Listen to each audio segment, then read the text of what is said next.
my kingdom. Had to buy some harmony. Now I'm flexing with my jewels. You can tell I got a lot on me. Grab another hero, feeling like I hit the lottery. Farming, getting API, stacking profits to the sky. 1x, 2x, 10x. Ladies and gentlemen, welcome to the Inner Grove. Samichpunch, Babypunch. We're welcoming Raph onto the stream here. Welcome, man. Hey guys, thanks for having me. Excited to be here. Yeah, welcome, man. Raph. Appreciate you coming on. So today we got a pretty cool stream today. We're going to be going over Perilous Journey and really kind of breaking down the nitty-gritty of what the heck we're all doing with this thing. I know we've all been pretty confused in what we're doing and who's sending what heroes, if you have a few or if you have a lot, and how much are you really risking versus the rewards. So we're going to get into kind of the weeds and the neck of it and break this down the best we can. So obviously there's going to be variables in all of this, but from what we have kind of gathered and have crunched some numbers and ran some simulations, we're going to give at least our perspective on what we think the Perilous Journey kind of entails. So, and I know we do have a few summons. I've got one. We can save those maybe towards the end of the stream. Samichpunch, I know you have a summon as well, right? Yeah. Nice. We'll anybody that's been following, my Twitter and we talked about this on our last stream. We've kind of been doing some summoning cycles, buying either floor Gen 1s or using Gen 1s from our Gen 0s, and then buying other Gen 1s to pair it with. And we've just kind of been, seeing, can we be profitable with this? So we've got a few heroes off of that cycle that from some of our Gen 1s that we could do maybe to wrap it up. So in terms of like Perilous Journey, we've known the details now for about a week. And I feel like every time it comes up, people have been in the chat like, what do you do? What would you do if it was this? And it was always kind of like, what? It was always just kind of like,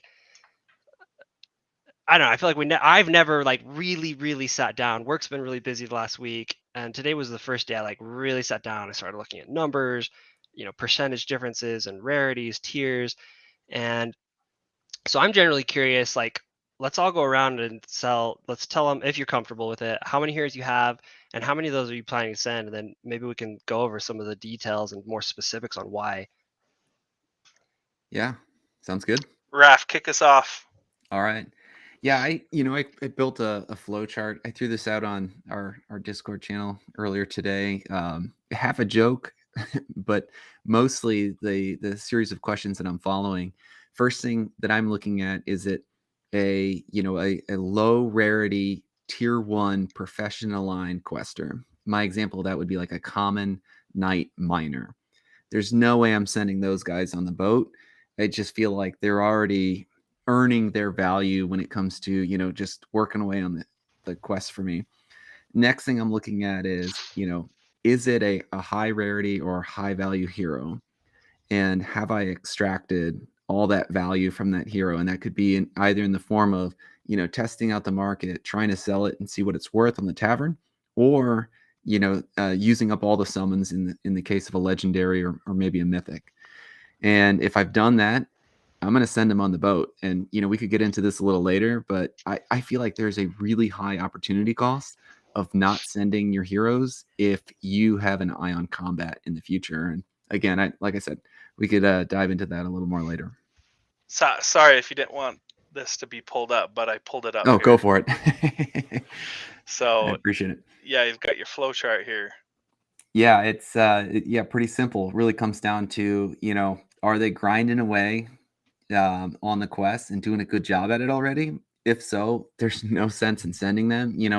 That common night miner, which is actually someone I have, I think that's something that I'm gonna send right off the bat. So I had one thing that was one of the things I was looking at. I was like, what are the things we get value for when we send, and let's just assume they they die.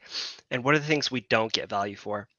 Some of the things that I think are disproportionate to the reward, where the risk greatly outweighs the reward, is, like you said, these guys who are like common warriors, or sorry, not common warriors, like common foragers. So like I ran some numbers. So listen to this. So the floor fisher, or sorry, a fisher with a floor fisher with 5 profession skill is 40 joule. When you got up to 10 fishing skill, 43. 15 fishing skill, 51. There was actually only one with 20, and it was a Gen 0 that hit level 10. But there was some with level 18, common, just like common thief fishers, and the floor price was 68 joule. So you're seeing a 38, so almost 28 increase over the floor price just because of like his increase in experience and fishing skill level. And you send that guy, so if he's got level 18 fishing, he's probably pushing level 5, level 6, right? And he doesn't get anything extra for those fishing, right? Like if that guy gets burned, you might as well have burned a level 1 thief gardener, right? So that's playing big into my decision tree making as well. And a lot of my guys that are like level 15 professional skills, not sending. Yeah, I agree with that. If you've got, back to this flow chart, if you've got a really nice hero that has a profession and class aligned,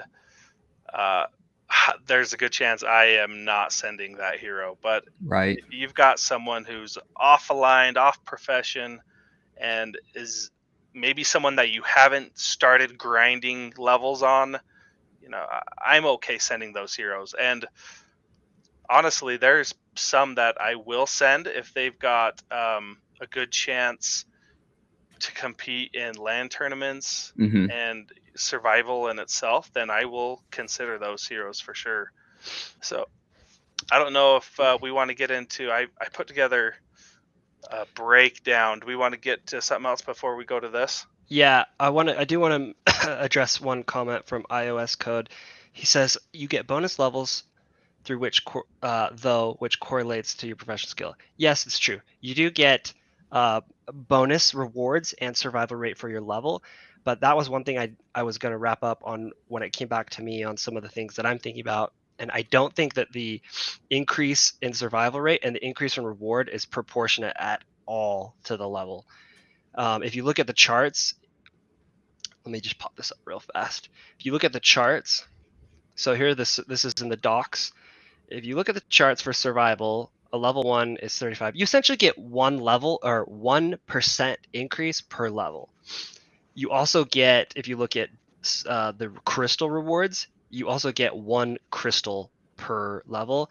And to me, that is just like extremely disproportionate to the amount of time it's taken me to hit these level ups. So I am hesitant to send.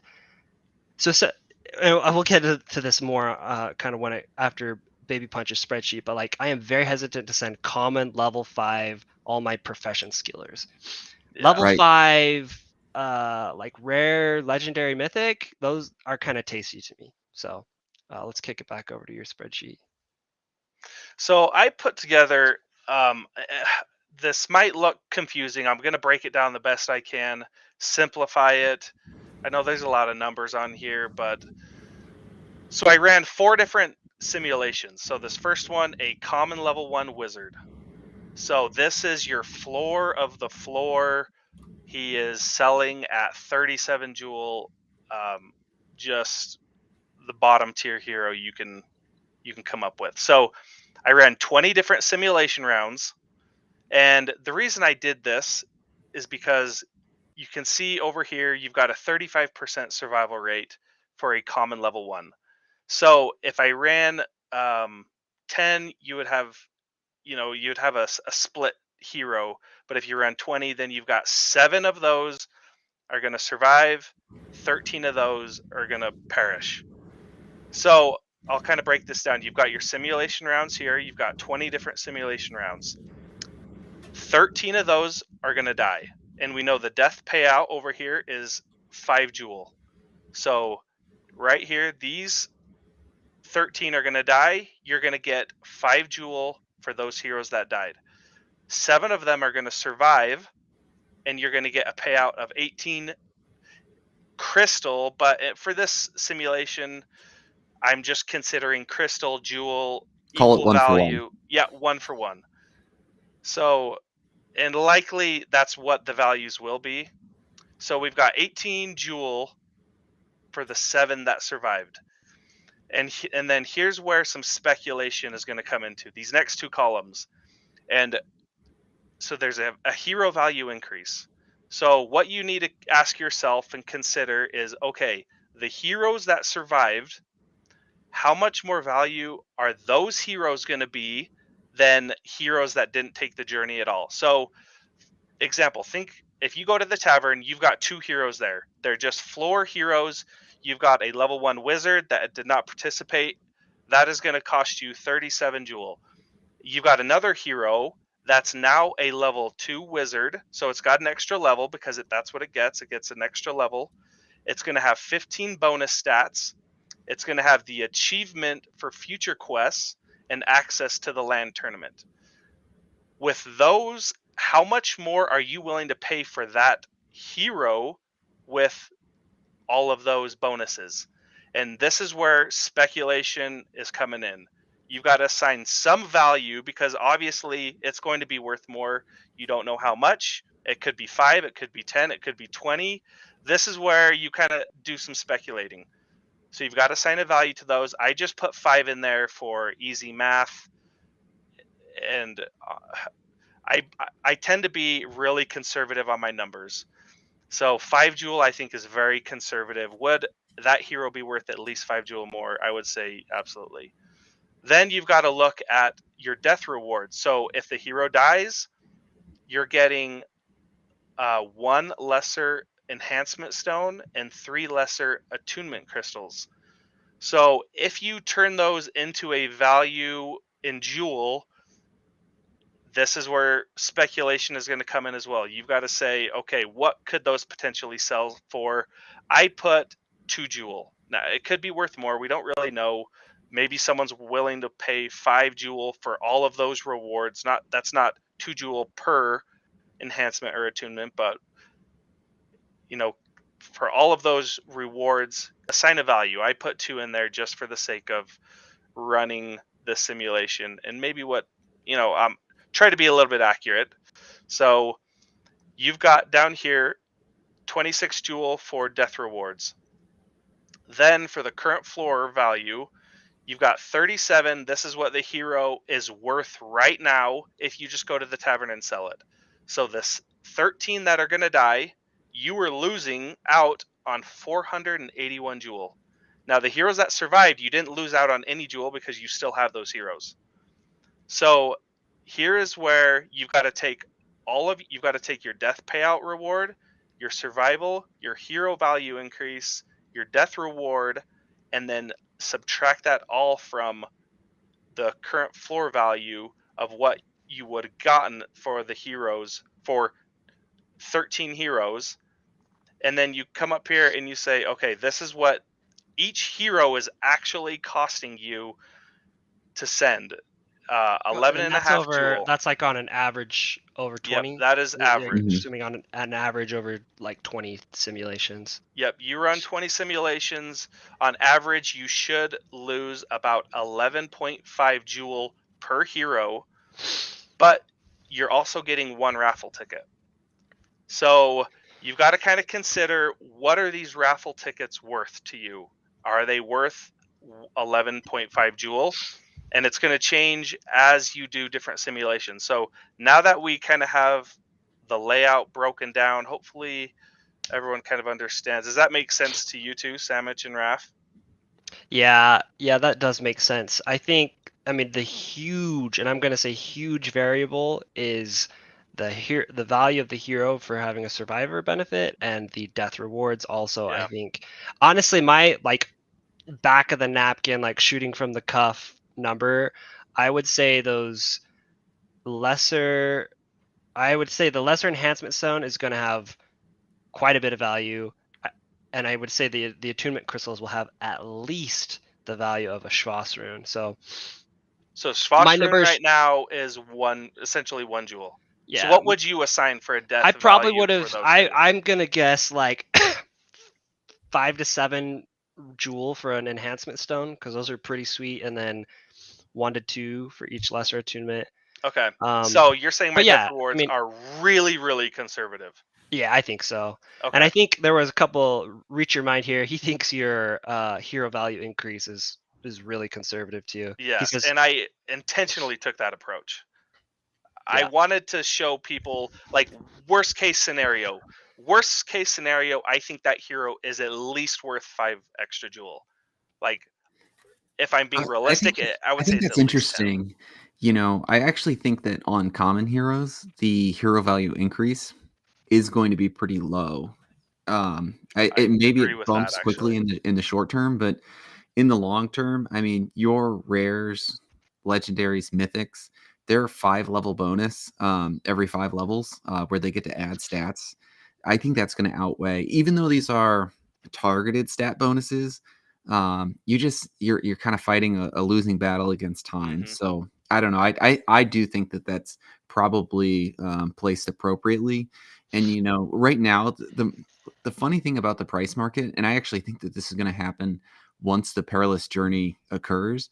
Right now, the price market is really congested. You know, there really isn't a lot of price discrimination between heroes of different attributes. And I think that's something we might see a lot more of when there's a lot fewer heroes on the market, which I think is a good thing for the Hmm. game.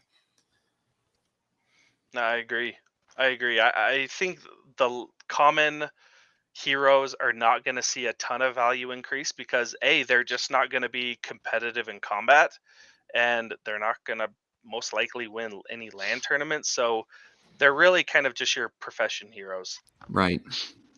at the end of the day, I think the key takeaway here is like everyone needs to, like, if you're as you're making this decision, you need to find you need to attribute a value to that and like use that in your calculations. Yeah. Um, And stats only contribute 1/3 of the quest bonus for professions as well. yeah, the one thing I would say on that, so I'm probably on the other end. I think that 5 is low, and the reason I think that is 15 targeted stats. So that's a huge difference. Like, yes, mythic over the long run, but like you hit a mythic, like I've had a mythic hit level 5, and I'm like hitting 3 stats that like I Garbage. Yeah. don't want, right? So it could take you hitting that level 5 rarity bonus 4 to 5 times before you hit that extra 5 on a specific stat that you're looking for. And I mean, 4 to 5 times, that's what, 20 level 25.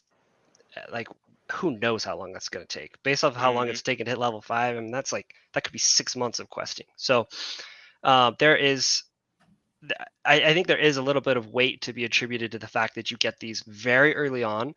And also, if you get this on like a common hero, 15 stats to a common hero is a huge deal as opposed to a mythic. And we have no idea how combat's going to work out, but if anybody listened to our stream with Petrify, we were kind of speculating, and like, what if there's a situation where you just like, when true PvP comes out, you just like won't get queued up. If you have like, all you have is like a set of 3 common basics, you're not going to get queued up against a guy with 3 mythic dread knights. And if there is some sort of MMR system or system like a twinking system, then a common that has an extra 15 stats over its peers could be a That'll be huge huge. disparity. Sure. Yeah, Yeah. I 100% agree. So there's a lot of speculation here, and yeah, it's hard to know, but you've got to start somewhere. You've got to assign some value, and you kind of just have to go for it. So I have 4 different simulations. I won't spend this much time on each one, but a mythic. So my next simulation, okay, so you've got a mythic level 1 warrior now. So you've just summoned this thing. Do you send it? 20 different simulations. You can see the death payout, the survival payout. You can see the increased hero value. So now this is where I kind of assigned 50 jewel. Okay, if there's 2 mythics, I would hands down pay 50 more jewel for a mythic that survived, because now this hero Can Oh, very yeah. well be a contender in LAN tournaments. He's going to be great in PvP, especially now that he's got 15 bonus stats in addition, an extra level. Like, I would pay 15 jewel. And then death rewards, same thing. Assign the jewel amount, take the current floor value, and then you can see over here, loss 48 jewel, but you're getting 9 raffle tickets, so the price per ticket is 5.3 jewel that you're paying. So the reason I put this in here is if you're coming out with a negative number, it probably doesn't make sense unless you're really conservative on your hero value increase and your death reward payouts. So if you're coming out with negative, it probably doesn't make sense unless you think you have a shot at winning a Gen 0. And now that they just announced, what was it, 200 Gen 0 giveaways, and remember, one wallet can only win one. So a whale that sends 200 heroes and has a bunch of tickets, he can only win one hero. So that means there's a good shot for everyone to kind of win a hero. If you've got a decent amount of tickets, I think your chances are, it's hard to say exactly what, but you've got a shot. So, okay, so we'll go to scenario 2, a rare level 5 Dark Knight. And again, I didn't give a scenario for every single one. I just wanted to give 5 different variations so you can kind of see how they pan out. So you can see the death rate, the benefit, or the survival, and then hero value increase. Again, I was conservative on this, but this one was interesting. You only lose 3.1 jewel per hero. So this one has a very good payout in the sense that the floor is really low. For a rare for a rare Dark Knight, 110 jewel in the tavern right now for rare Dark Knight, level 5. So, and you get 11 tickets. So your cost on that is really, really good. And so a lot of these variables right here are depicted from the current floor price. So that right now the tavern says Dark Knight, rare Dark Knights are really low in comparison to what the death benefit is, what the survival payout, what the hero value increases, and the death rewards. And then last scenario, a uncommon level 2 Sage. So you can see death payout, survival. Essentially, you're going to lose 13.4 jewel on average over 20 simulations. So you're still negative, but you're getting 8 raffle tickets. Those raffle tickets are only costing you 1.7 jewel per ticket. So it might be a little confusing. A lot of people might not quite understand all of this, but my ultimate takeaway is if you think you have a shot at winning a Gen 0 hero in Crystal Vale, then you can see that your odds are pretty good. You're paying 1.7 jewel or 0.3 jewel, and again, this is taken your speculation and death rewards and hero value increase. So honestly, I'm talking way too much and it might not make a ton of sense, but because there's a ton of speculation in this, but you've got to start somewhere. This at least gives people some concrete numbers to kind of look at and to consider. So I that's love the kind of that. framework. Yeah. I think one wild card that's hard to value is what kind of quests will be available to you as a survivor, and whether those will come with like unique rewards that will have a lot of value. And that's something we just are not going to know, and you're kind of just banking on the developers to deliver on that. And nobody really knows what that's going to be worth. And Raph, I recall after Neindorf went to DFK Day and you guys had your stream, you guys were talking about this a little bit, and Neindorf was, correct me if I misheard it, but I think he was speculating like, hey, what if there's some sort of quest like way late game when we get into the 4th expansion, and like there's going to be some like ultimate quest that will only be available to someone who has survived all 4, like let's say they do a Perilous similar thing, journeys. right? 4 Yeah. perilous journeys. Like I could see a world where if that's the case, I mean there's going to be a limited quantity. Like the people who survive this Crystal Vale perilous journey will be fixed forever. Like it will never go up, right? And let's say you go through 4 iterations of this with each expansion, and the number of Crystal Vale survivors that where people are like, oh, I want to get all 4 achievements. Again, we're speculating here. That's going to get culled down every single time. Oh yeah. So I don't know, kind of cool. That would be really cool if that ended up being the case. But I guess what I wanted to go back to is just say like very qualitative factor, that aspect, Mhm. and it's like hard to assign a value to it. So Yep. I honestly am putting I think it has a lot of value, and I do not think it will be reflected in the tavern until we get more details. So 100% agree. I think one thing that's going to be so hard, kind of like going back to what I mentioned a little earlier, is, you know, this is going to, I imagine a lot of people are going to send a lot of heroes. I bet we see probably 25 to 40% reduction in the hero market out there. And when that happens, I really wonder what's going to happen to the hero prices. And so I think, like you said, Babypunch, this is a place to start. But, I think everyone's going to have to speculate their own risk levels on, what is that hero market going to look like afterwards. And I think it's going to change the landscape quite a bit. It might go back to, what it was a few months ago, when we had, 3/4 of the hero population. Definitely. And that's one thing that this is not taken into consideration. If the hero population is significantly reduced, then current floor prices will go up, and that would completely skew off some of these calculations. So, And we'll have more users with Avalanche being opened up as well. yep. Yeah, one thing that sorry to interrupt. Oh, no worries. Go ahead. One thing that I was kind of looking at, whether it's a rare, a legendary, or a mythic, is say you have one of those heroes, and let's just say they have a 50% chance of survival. Would you be willing to pay that value in jewel of the purchase price of a hero to bump their stats by +5 to 3 unique areas? That's been kind of the question that I've been asking myself. And obviously, with some of your rares, legendaries, and mythics, the survival rate is even above 50%. But I think about it. Like I have a rare ninja right now, and would I be willing to spend, 100 and he's a forager, so would I be willing to spend 170 jewel to bump his stats +5 in 3 different groups?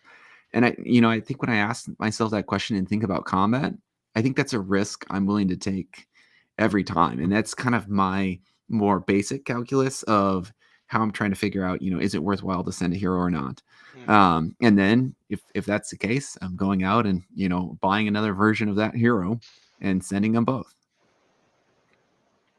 Honestly, on Yeah. that note, I believe you would take 50% of the cost. So if the floor for a legendary ninja is, what would you say the floor was?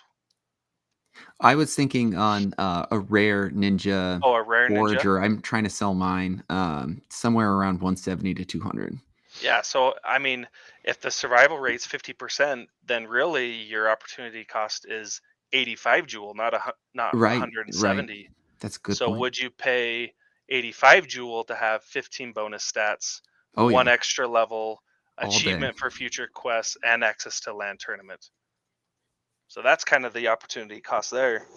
Yeah, But I think that I'm glad you brought up that word, opportunity cost. I think that's what's stressing my mind the most on, trying to be prepped for stat based combat. I mean, they've pretty clearly laid out that the initial version of combat is going to be based on stats alone, and there is going to be the opportunity for some RNG in there as well. But if you can have a hero with +15 stats, you don't have to be at level 10 where you've stampotted and used, I don't know, 10 to 20,000 real life dollars to get that. I mean, it's a real level the playing field kind of opportunity out there. And I know there has been a lot of feedback that this benefits the whales, but I think that is a clear example of how it actually starts to even the playing field a little bit.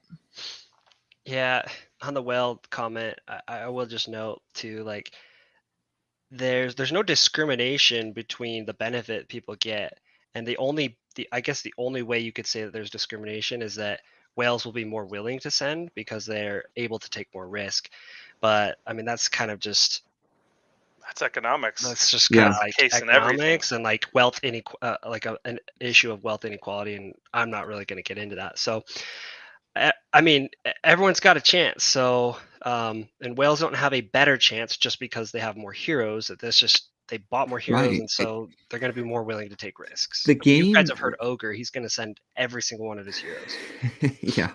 I think the game is more linear than most out there. I can't imagine, a more fair way. I think it truly is, if you have more heroes, I mean that certainly you're more willing to spend that perhaps, but I feel like the risk reward is very linear in this game.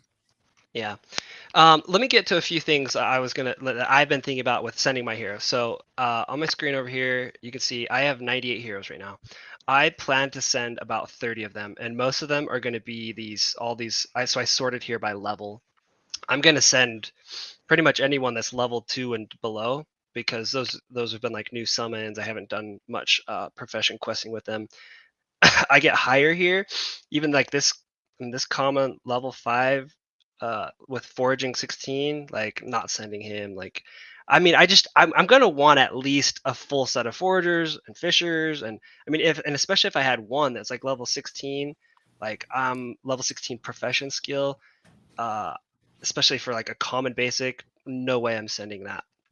um and As a lazy standpoint, I'm already clicking enough. I don't I don't yeah, need to go buy exactly. and replenish my hero stock of the guides that I'm just going to click a lot on. there are a few high rarity heroes that am thinking about sending. um like this monk and this archer. So they're basic, so they have lower chance, but like this archer has all the summons have been used up. So I can't extract any more value there. And if I hit another 15 stats, this thing's going to be a monster. I've been really considering sending my Dark Knight here. He's almost level 5, so he'll get a full level up from 5 to 6, which will save me so much time. But I still have 5 summons left on it. So for that reason alone, like I just cannot send him. Like that would be so much burned value. The like super degen play here would be, yeah, but I could level up, I could get 15 extra stats, and he could have the survivor quest, which could open up a lot of new things, and I could save these 5 summons and use those to maybe try and shoot for a dragoon when this guy hits level 100 and he's got min-maxed stats. But I think the 15 extra stats is not worth the risk of burning 5 summons. Like I could rent those out for quite a bit. It's So funny, I saw on Twitter you were seeing if you could pimp him out, and I'm actually in a similar situation where I also have a mythic Dark Knight. He's the first mythic that I pulled, and I think I ran through a little bit of the same calculus. I'm still sitting on 5 of 5 summons, and I've been trying to occasionally I'll just test the marketplace and see if he can go for a really high jewel value, and he hangs out in the wallet, and so I don't think I can send him either on the trip. It's yeah. just I'm a little sentimental as well. So Excuse me. your advice is any really high class or high tier hero that you're sending, advisable to summon them down to at least where it's economically feasible. I mean, don't Right, bleed a Gen 5 with 5 out of 5 summons down to 0. right. That's not smart, because that'll cost you a large fortune to do that. But Yeah. if you have Dark Knight or Sage or Paladin, and that's exactly why on Tasha's stream he summoned his 2 Dread Knights together, because he didn't want to send them with any summons, and he summoned another Dread Knight. So you're welcome, dog. A couple other things. So profession skill, I've already like harped on that. I'm not sending like super high profession skill guys unless it's the profession skill is secondary to me wanting to use them for combat.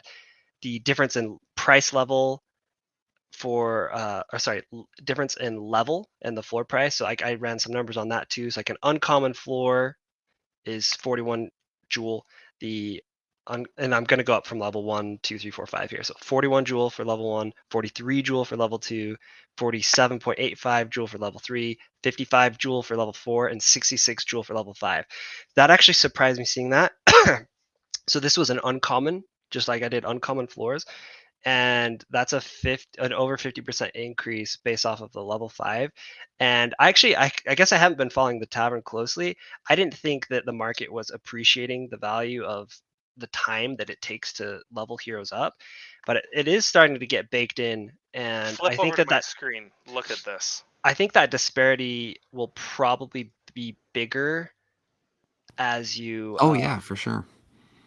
Level 5 heroes sitting at 45 is the floor. Like, that is absurd to me. Mhm. That much time, that is almost at the floor. Yeah, so common the difference between level 1 and 5 for common is less. So I just shot with uncommon on that. But I so that just goes back to my point of like if you have a level 5 common, I would not be sending that on Perilous Journey. You get 5% increased percent chance of survival and 5 extra crystal. I guess you get a few more like raffles, I think, is how the way the formula works. But I mean, so we all have like bigger wallets, right? We're not sitting. None of us have like 2 heroes. So like, I'm curious to hear your guys' thoughts. You've got, let's say you have 1 rare and 2 just common, a fisher and a forager. That's you've been diligent. You don't have a ton of heroes, so you're super efficient with your time. You've been fully maximizing stamina usage. You've got middle of the pack rare. Let's just call them all. Let's say you splurge and got a Dark Knight, rare Dark Knight, and just 2 common basic, a forager and a fisher. Are you sending these guys? I think a lot depends on, where you think the game is going, and are they going to put more stock into PvP or more stock into PvE? And if you look at the roadmap, PvE is a lot farther off, and I think that would weigh into my decision.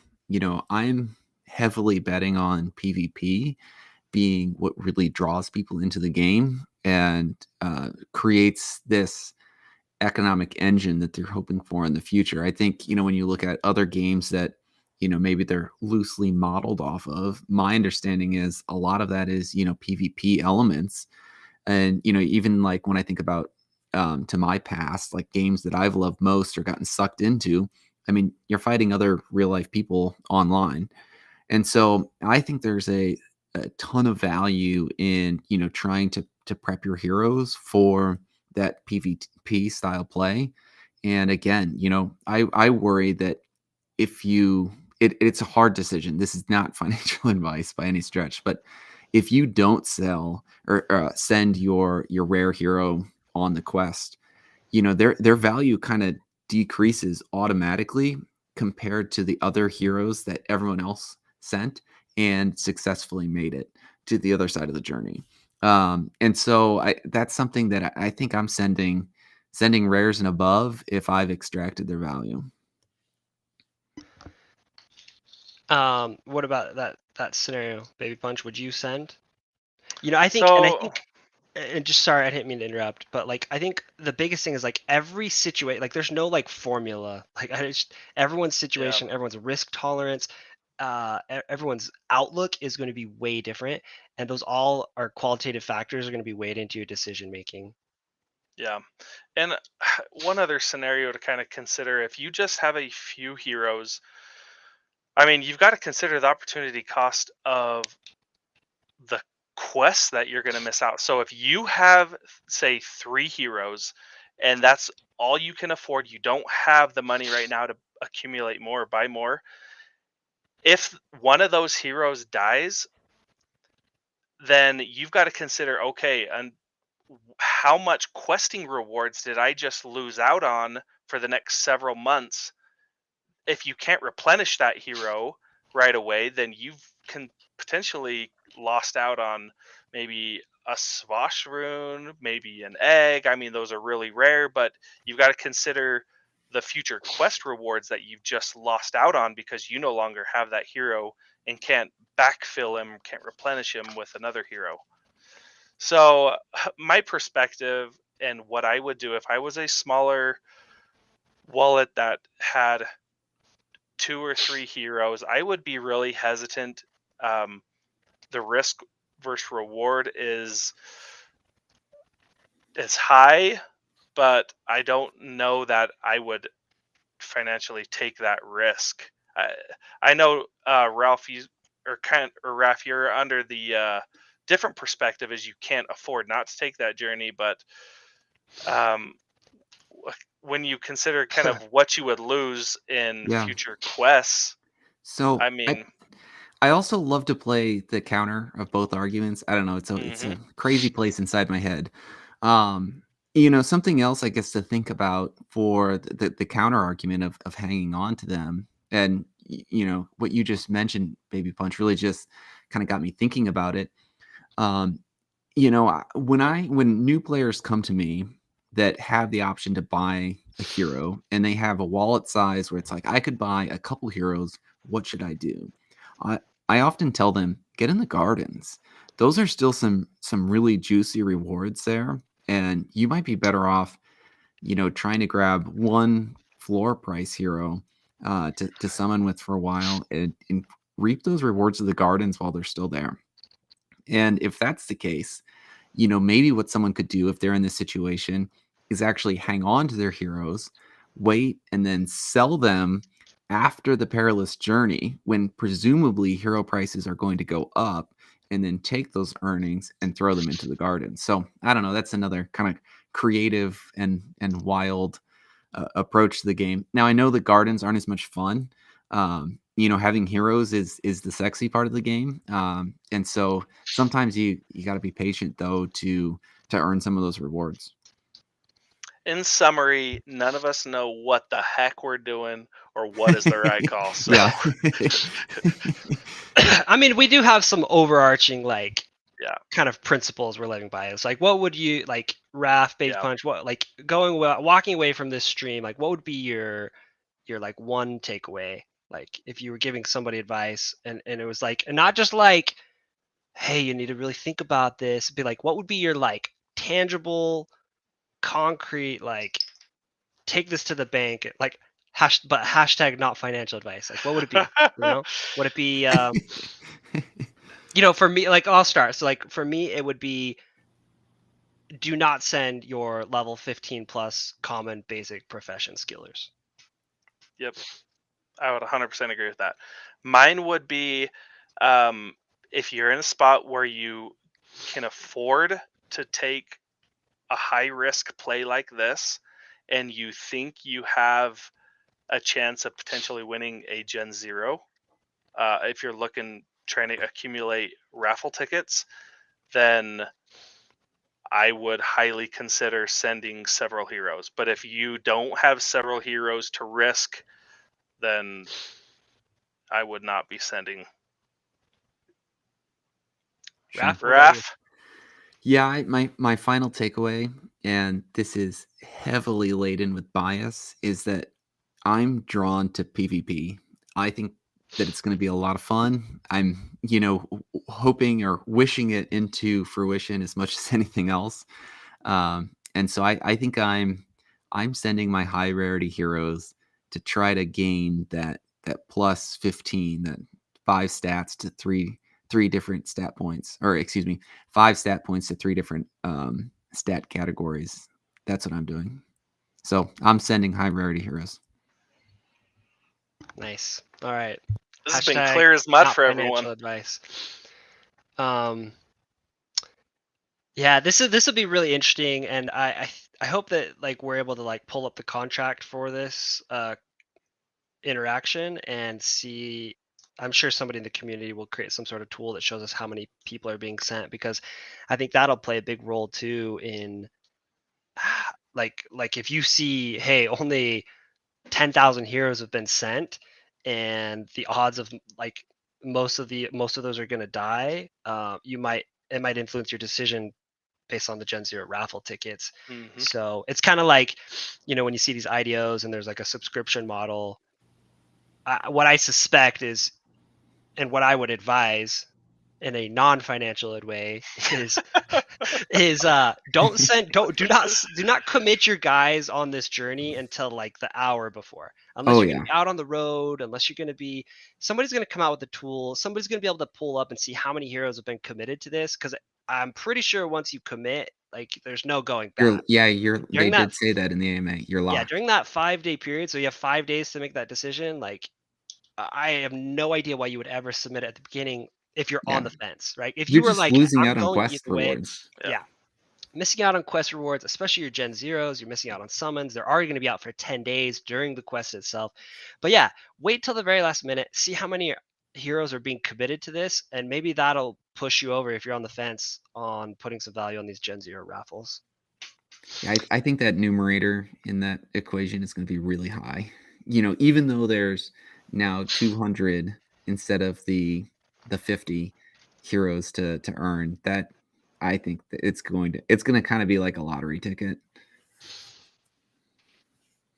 Yeah. Does anybody else have anything about the Perilous Journey? Should we wrap it up here, or is there anything else you guys want to talk So about? I've got a summon here I want to do for everyone.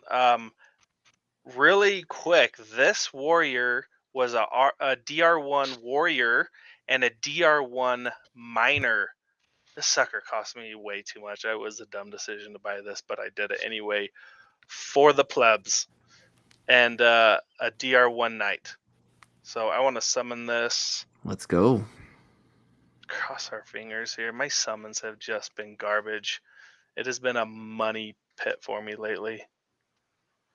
But if there's any, I had a pairing of DR1 warriors and knights, and I stupidly, one of them was a fisher, and I got a paladin fisher. Was the one paladin I got. Gosh, it was brutal. Hey, I wanna just mention this one guy's comment. Nate L. Can't whale other heroes in different wallets and get tons of tickets. So yes, I'm assuming, Nate, and I'm sorry if this is like presumptuous of me, but I'm assuming you haven't been around for many of the airdrops and snapshots. So that's always a concern with every snapshot. Like the whales will just create tons of wallets. But since the very beginning, DeFi Kingdoms has tried to create an anti-multi-wallet incentive by providing you extra tickets if you do additional actions in the same wallet. This same thing is applied for this one. So you actually get extra tickets. Your heroes are worth more tickets if they're in the same wallet. So yes, they're going to get more tickets, and you might not like that if you don't like whales. But once one wallet wins, all of their tickets are gone. So there might be better ways to do it, but I think it's a pretty good way to get around multi-walleting. oh, okay, that's rare. not bad. Nice. Okay. All right. You know what? I've got a DR1 Mining? monk and DR1. Dude, that's nice. That's not bad. Yeah. That's really nice. Gonna send him? You know what I'm first gonna do? I am going to check him with this really awesome website that I found called DFK Appreciate Adventures. the shout out. Yeah, guys, this is actually really cool. I'm gonna check his stats right here. 142, 616. Do you have any skill pairings with this team? No, there were no pairings, but our first skill. Night. Night. That's good. How many summons left? DR1 I didn't night. see. Honestly, you might use this for like more mining summoning. Right. Yeah. We'll have to see. Guys, also really, really cool. On their website, on Raph and Nine Dwarf's website, you can set alerts. and you can have those alerts emailed to me. Emailed to me. Yeah, you can email them to me. That'd be great. I'll take all of your alerts. You can have them emailed to you, or this is the best part, is you can set it up to get alerts in Discord. So I have a bot that they've made that messages me, gives me a private DM whenever I get, whenever somebody lists something that I've put, like, set the alert parameters for. So I set an alert parameter for Gen 1 10 out of 10 heroes that have an aligned dominant and R1 main class.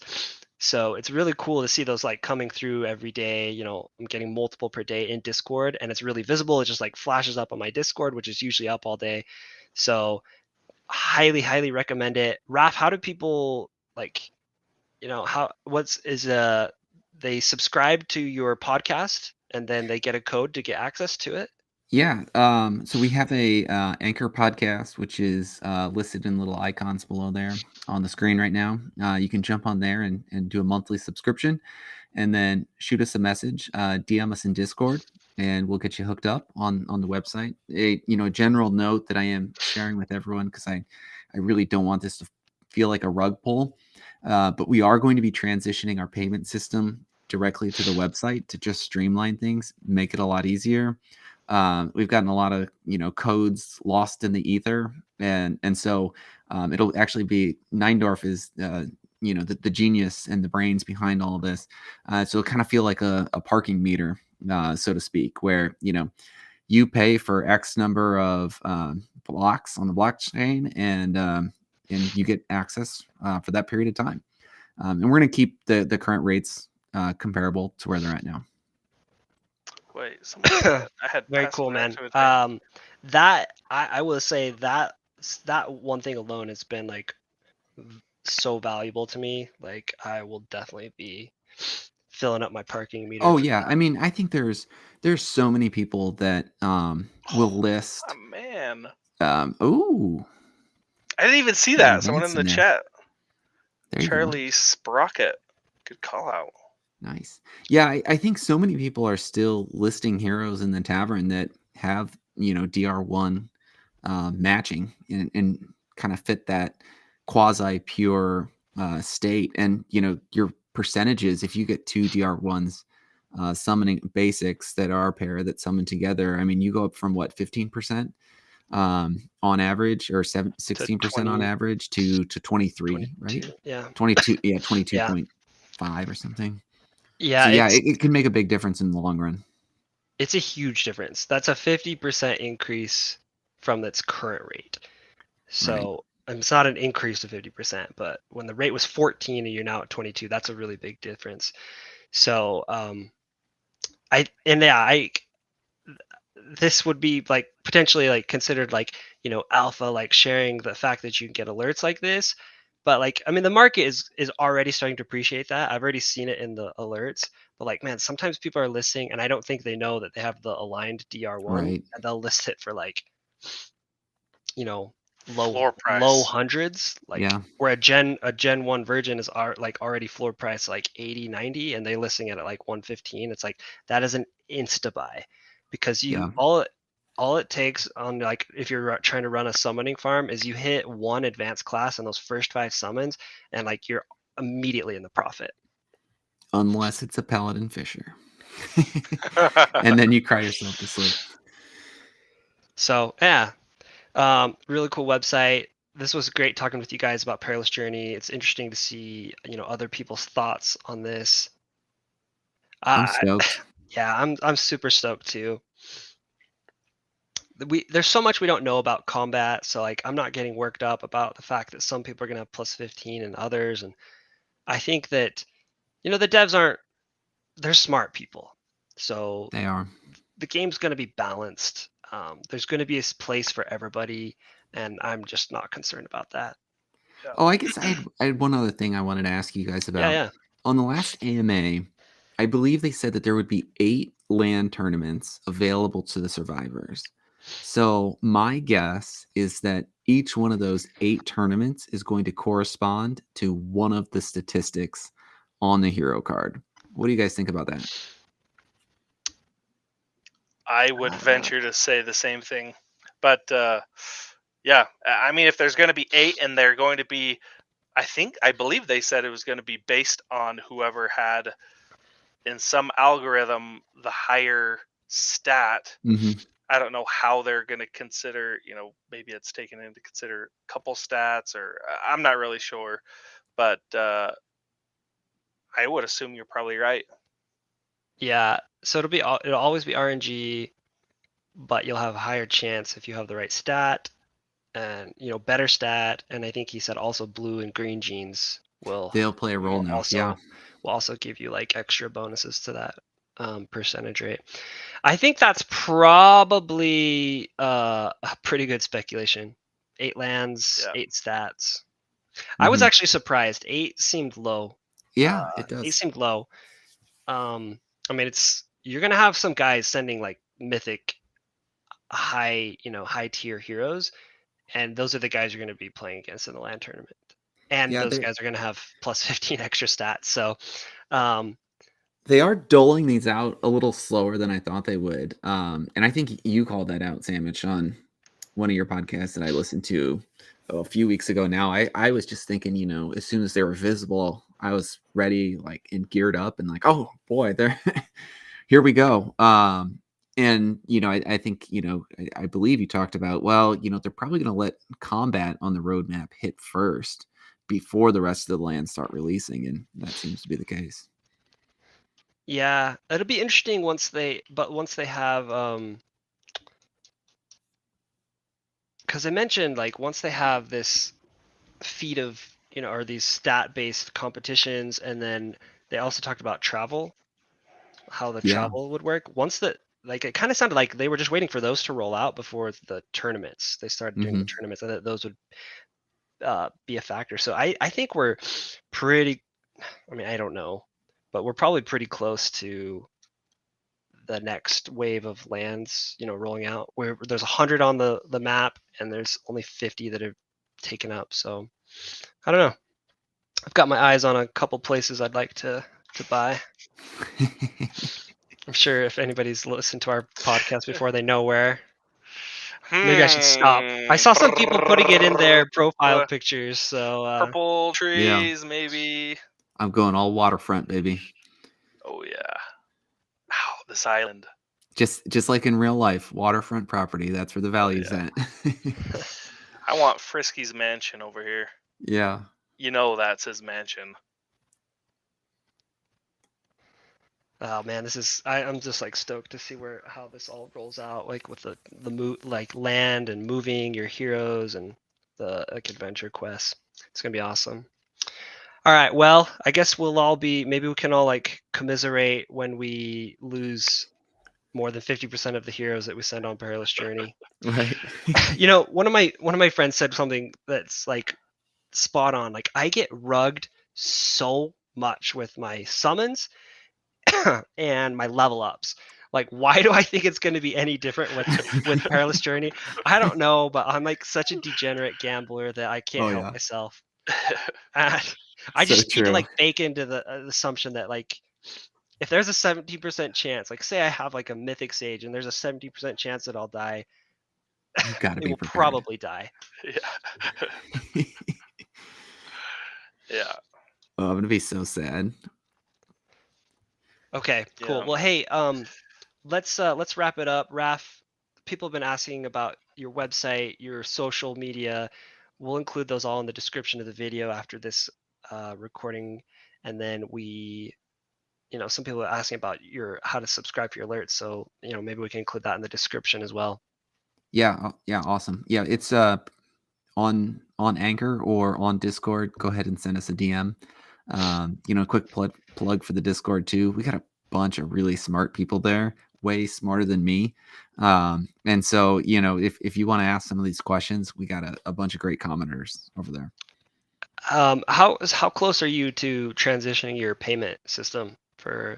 I would say we're probably looking at 1 month to 2 months away, and we are going to put some kind of deliberate pause in place that if people are on any kind of payment system, we're going to recognize what they've done, and we're going to try to err on the side of you're going to get at least 1 month free, if not 2 months free, if you're subscribed and signed up. Very cool. Very cool. Thank you, Raph. Thanks, Baby Raph, Punch. you're the man. Thank you, guys. Yeah, this has all been just super clear, guys. Clear as mud. We all know exactly what we're doing. But I think we have a better good luck. idea though. Yeah, we all have a base to go from. Last quick announcement. We had on our stream on Saturday, Ogre Abroad, we summoned a Dark Knight. The winner has failed to respond to us, so we will be actually giving the rare. So this is a Gen 1 5 out of 5 Dark Knight subclass summoner away on our next weekend stream. So definitely join us for that. And this will not be a King Sumo. It will be strictly for people in, live in the chat. So please join us. I can't wait to see who gets to win it. Yeah, that'd be sweet. And this Thursday we have a new segment to the show. It's going to be Harmony gamified project. So we are going to, on a weekly basis, be analyzing some of the other games on Harmony blockchain and given a kind of surface level breakdown of these projects. We're going to see if we can get some core team members for these projects onto the show to give us a rundown of what they're doing and cool things about their game. So that is a new segment to the show that we're going to be adding, and I don't know if it's going to be a Thursday fixed date, but this Thursday is going to be our first show, and we're going to be going over, let's see, what is it? DeFi the Gods. Yeah, so we're going to cover lots. It'll be really fun, and I think it's been like a resoundingly consistent experience for Babypunch, myself, Bloaterpunch, all my friends in real life as we expand out to other chains and we're looking for games, how to get into games.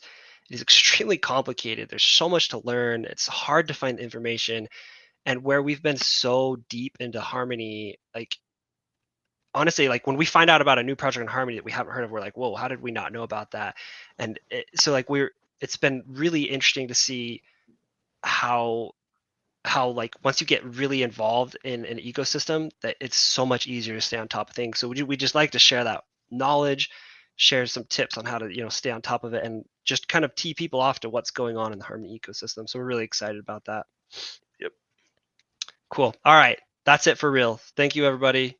Thank you, Thanks, Raph. guys. Thanks, Babypunch. Good night.